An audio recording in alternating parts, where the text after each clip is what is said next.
of regulated goods like tobacco or pharmaceutical drugs. Siya guys, kapag tayo po ay nagkaroon ng flag of content, wala na po tayong choice kundi po i-delete po. So paano po i-delete po ito? Sundan nyo lang ito guys, ipapakita ko po sa inyo ang simpleng pag-delete ng ating mga violation of flag of content. Okay mga idol, punta lamang po kayo sa inyong professional dashboard.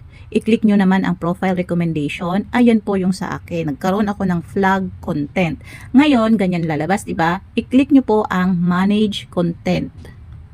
Ito naman po ang lalabas sa inyong screen. Okay guys, i-click naman yan at ito naman po yung lalabas. So, basahin nyo po yung reason bakit tayo nilagyan ng flag content. Yung sa akin guys, nakalagay sensitive content na.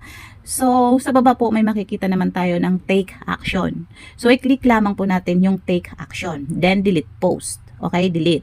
Tapos, balik tayo sa ating profile recommendation. I-check natin kung healthy na po ang ating profile or recommendable na po ito. Ganun lamang siya guys.